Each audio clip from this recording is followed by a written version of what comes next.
What's up, guys? It is I, once again, Yusuf Al Sanad.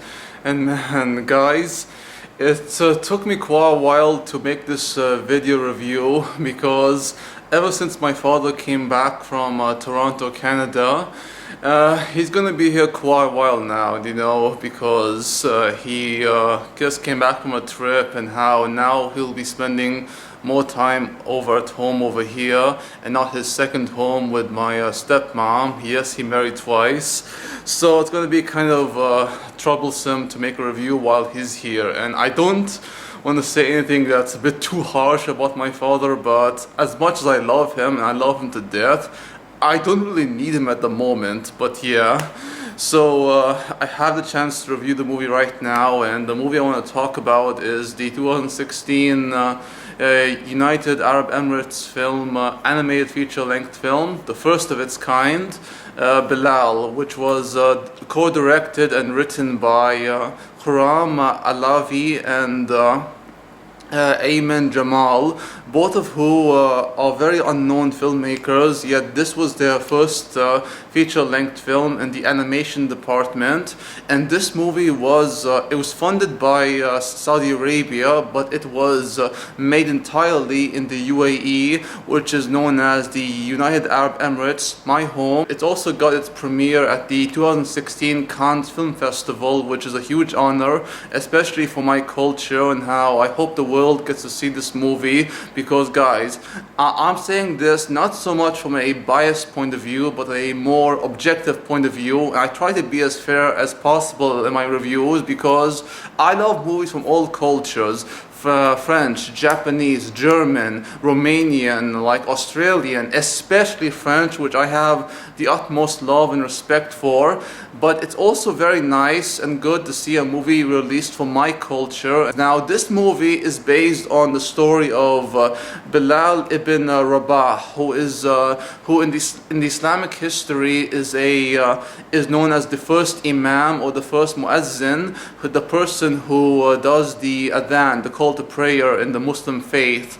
And Bilal in this movie, his story is totally fictionalized for the purpose of this film being made, especially since a lot of historical films have to have things change totally, no matter how controversial it may be. And the fact that this movie is more of a historical fiction is good, it's fine. And I really love this take on Bilal's story, a reimagining of his story, if you will. And the basic plot for this particular story in Bilal's journey is it shows Bilal as a young man who's always dreamed to become a warrior, a great warrior like his father. But his mother tells him that to be a great man is different from being a great warrior. You can be a great warrior, but that doesn't make you a great man. If you truly wish to be a great man, you have to break free of your chains, the chains that are binding you. And Bilal's chains have always been himself, his hatred and his rage against the people who have murdered his mother and who have taken him and his sister, Rufayra, against their will and forced them into slavery.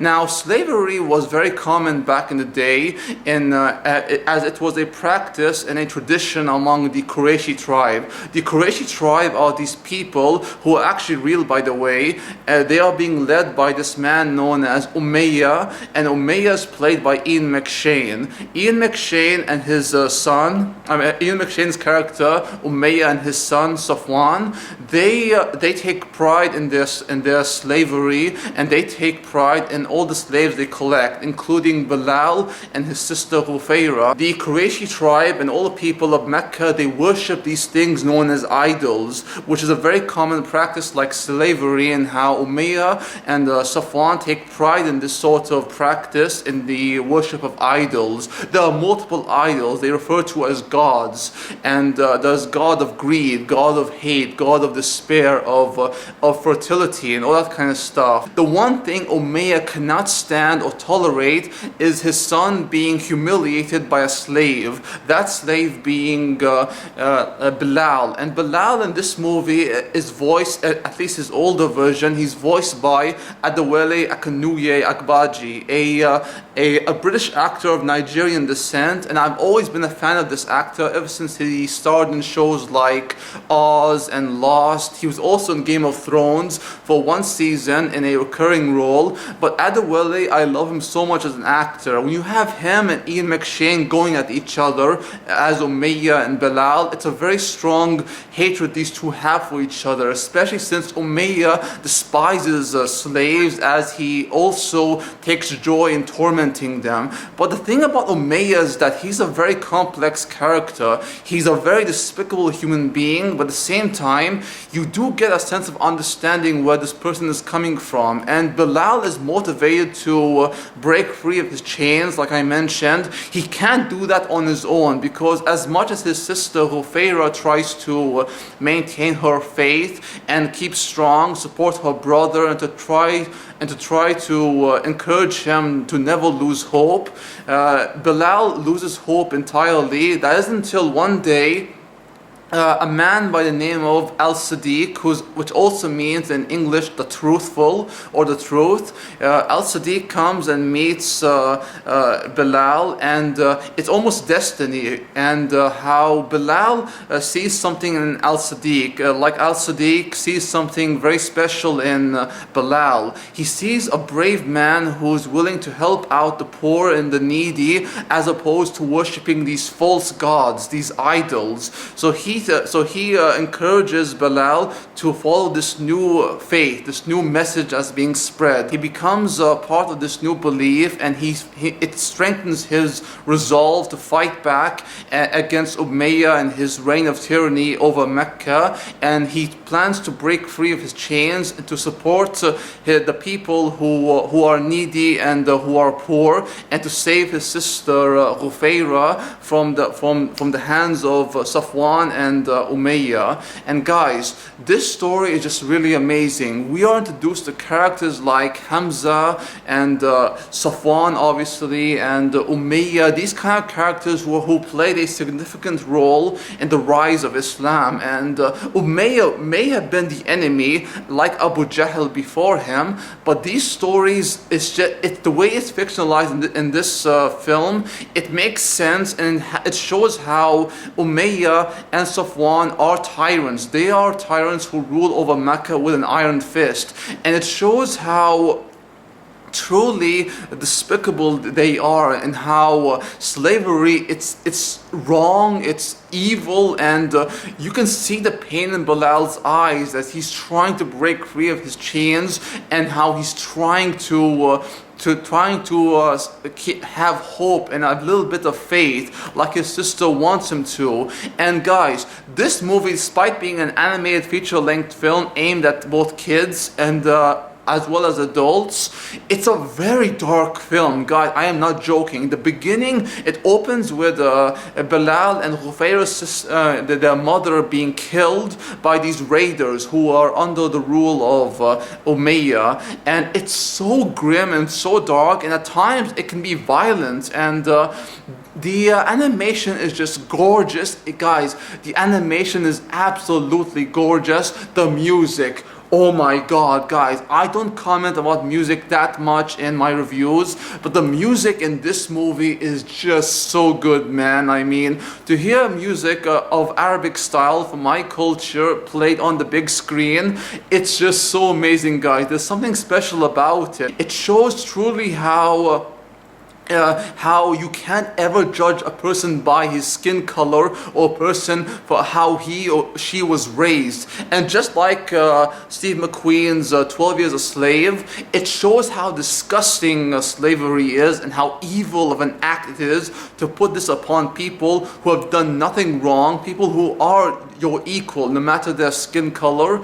These kind of stories do inspire me. As dark and grim as it can be, it's just one of those films I really am inspired by, especially me being Arabian. And guys, this film is just so amazing. I mean, there's so much to talk about, but I do recommend this movie to you guys. It's a film that you can learn from, especially your kids can learn about a different culture, a different story that you've never seen before, especially one about the Middle East and the history of Islam. It's not a film that preaches to you Islam. No, it's not. It's a film that's about learning about a different culture from their point of view, our point of view, and to see this movie made by people who do take the story seriously and people who do treat it with respect and honesty, and to see actors like Ian McShane and Adewale Akinnuoye-Agbaje play these characters and try to play them as honest as possible without coming off as over the top. It's so good, guys. Everything about this movie, from the animation to the music to the story itself, everything about I love so much. And guys, by the end I was crying. I am not joking. Now, I love Kubo and the Two Strings to death. I love that movie so much. I cried multiple times watching it, but I guess for me, in this case with Bilal, I am being biased when I say that as much as I love Kubo and it's among my top 5 favorite movies, Bilal, it tops that by one spot. I love Bilal so much, and both of those movies remain among my top 5 films of 2016. I can't wait to see this movie get nominated for an Oscar in the Best Animation category. I hope it does. It likely won't, but I just hope it does get its recognition, because guys, we don't have that many movies released from the Middle East, especially UAE, my home. We don't have that many movies released and showing our culture, our traditions, our way of life. And guys, please do watch Bilal. If you get the chance to see this movie, if it's released in the United States or in Europe or any country around the world, please do watch it. It's a very important movie for me. It's a very important film for my country, and it's a very good film. And guys, I can't express just how much I love this movie. And oh man, yeah, so guys, that's the end of my review to Bilal. Please do check it out and support the movie, and I hope you enjoy the review. As always, please like, comment, subscribe, and check out my other channel where my gaming channel, where I talk about games, do let's play series, all that kind of good stuff. Until next time, guys, peace out, take care, adios amigos, au revoir, and sayonara.